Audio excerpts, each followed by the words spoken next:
Marami pong nagulat, isa na ako at, Mm.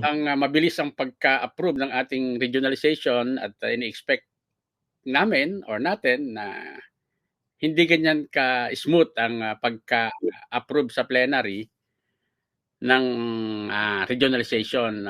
We thought that the one of the hottest issue na pagtatalakayan sa General Conference is the regionalization and the LGBTQ issue. So, Mhm. ang ano po ba nangyari, Bishop, at mukhang magandang takbo ng regionalization?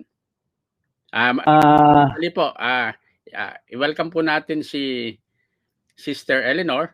Andiyan siya ngayon. okay. Siya po ang magiging host natin for today's interview. Sige po, Bishop, tuloy niyo po. Yun nga, medyo hindi rin namin na-expect na ganun ka-smooth ang magiging flow ng approval. We expect na marami ding mga resistance, opposition. But we feel na God is really at work in this conference.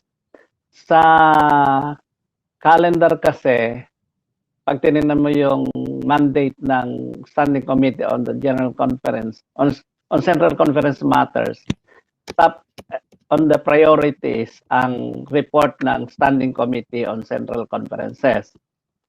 At sa bahagi ng Standing Committee, matagal at mahaba ang panahong ginugol namin para pag-usapan kung paano mako-convince ang mga delegates para suportahan yan. At nakita namin across the globe ay parang ito na yung kairos na tinatawag.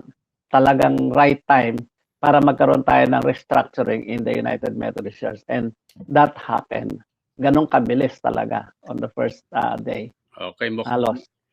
mukhang nasa ating side si Holy Spirit at